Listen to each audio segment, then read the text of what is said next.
So hello again. This is Roger Koch-Barr for the Bioelectricity course. And today we're going to talk about the axial current. You're thinking, well, finally this guy has gotten around to talking about what this whole week is supposed to be about. Good news, it really is true. We are going to talk about it today.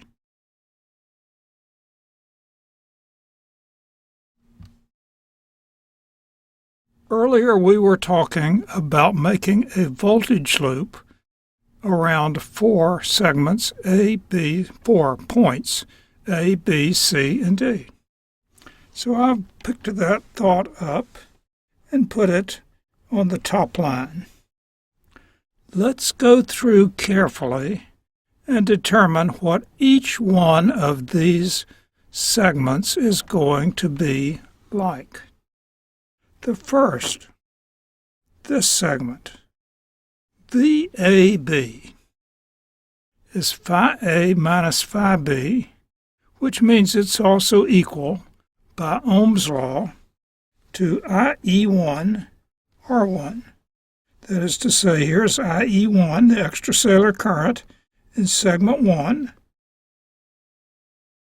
It's going through the resistance in between A and B. Here we've said the resistances are the same, the fiber is uniform. The resistance from one segment to the next is RE. So by Ohm's law, we have this relationship, VAB is IE1 times RE.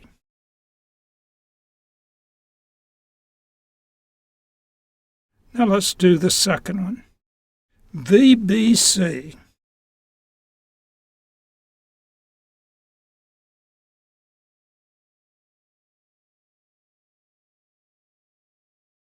Well, here we're calling that VBC, but at other moments we've called that the transmembrane potential, so this would also be VM2. So VM2, though, has the opposite sign because VM2 would be measured with the plus here and the minus there. VBC has the plus here and the minus there.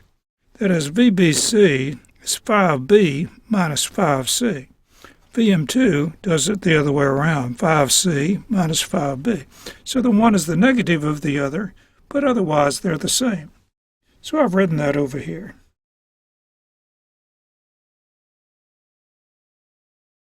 Okay, I'll erase, and we'll do the third one. Now we want this segment, VCD.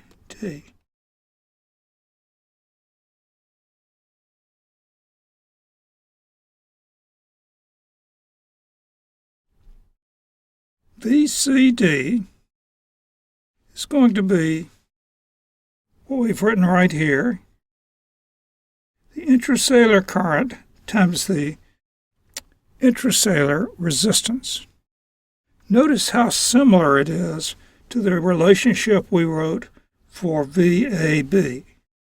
It's almost the same thing, except, of course, we use RI instead of RE, and we use the intracellular current, II, rather than the extracellular current, but both are expressions of Ohm's law.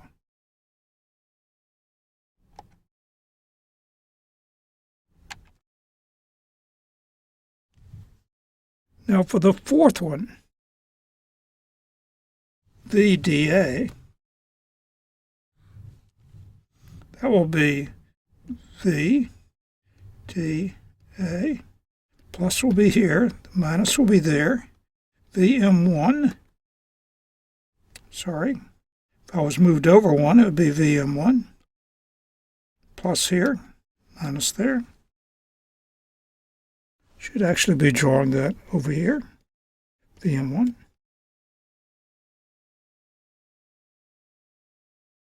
The very same thing. So VDA is equal to VM1. So now we have equations established for each, that is to say, more detail established for each of these 4 different terms. Let's substitute each of those terms. This is equation 1, 2, 3, 4, 5. Let's substitute 2 through 5 back into equation 1.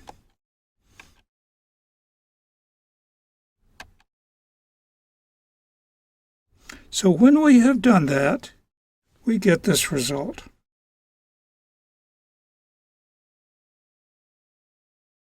It's not quite in the same order, but I think if you'll look at this line compared to this line, you'll see that they're the very same thing. So that the IE1 RE for VAB, here it is down here. So this one went down there. This one, I believe, went over here. And so forth for each of the 4 terms. This is the very same thing.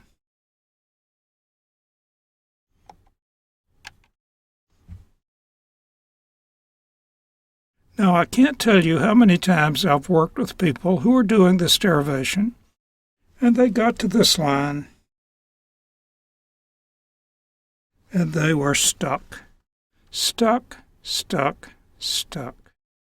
And the problem was they have 2 unknowns, I1 and IE1, 2 unknowns, and just 1 equation. Stuck. Of course, you are not stuck, because you know from an earlier segment that the one is the negative of the other. And when you use that fact, that the one is the negative of the other, the equation simplifies, and we get it in a new form, which is like this. And if we rearrange it, we'll get to this wonderful form that tells us what we want to know: the intracellular axial current in segment 1, this current, I1, can be found by taking this VM, VM1, subtracting this VM, VM2, and dividing by the sum of the intracellular and the extracellular resistance. If you think about that, you'd say this makes perfect sense. We have a driver in terms of voltage in this loop, and that driver is this difference in potential, VM1 minus VM2. So our current is going round and round, and the driver for this current is VM1 minus VM2. The resistance to that current flow is Ri plus Re, and that determines what II1 is. Now you might say, look, what happened to the membrane resistance? After all, it's in the loop too. Where did that membrane resistance go? Well, we don't have to worry about it, because whatever the membrane resistance is, the result is that we have VM1. Whatever this other membrane resistance is over here, the result of that membrane resistance is that we have VM2. Once we know VM1 and VM2, we don't have to worry about the membrane resistance on those paths.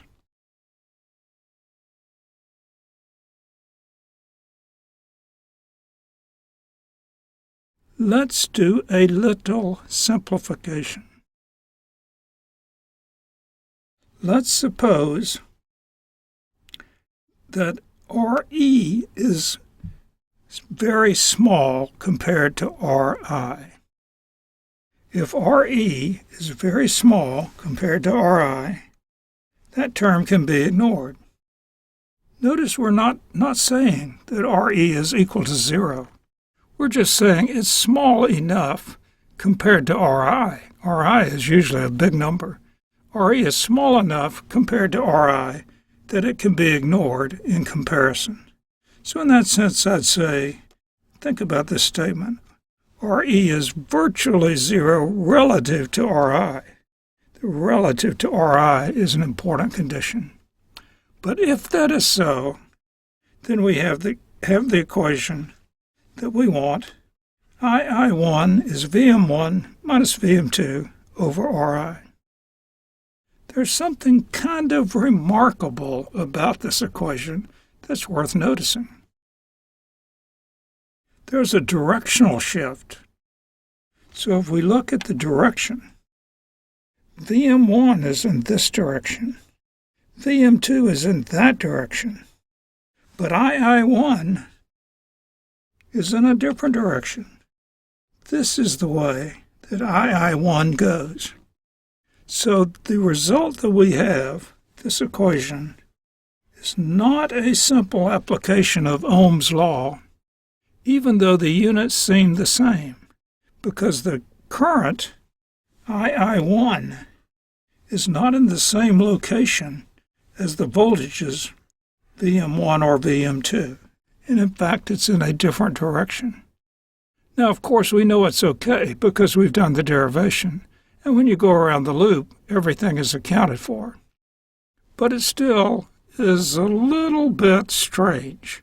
Usually when you do these voltage over resistance things, the currents are in the same direction, not a different direction. There's one final point worth noting. Let me go to another slide to have a little bit more space. Suppose we say II1 is equal to Vm1 minus Vm2 divided by Ri. Let's just think for a moment about the units. Ri is in ohms.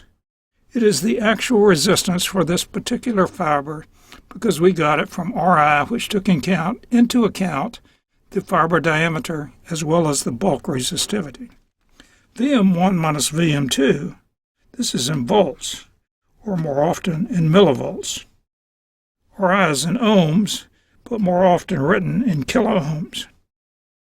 That means that the resulting current, the one divided by the other, is in amperes, or more frequently in nanoamperes, millivolts divided by kiloohms.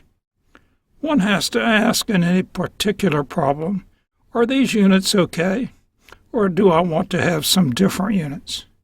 Well, I won't try to answer that because I don't know which particular problem you're interested in, but it is worth making a little note that our result is associated with some particular units, and if we don't like those units, a further conversion might be required. Well, thank you for watching this segment. I'll talk to you again in a little bit about membrane current, which we can determine once we know the axial currents. Thank you for watching.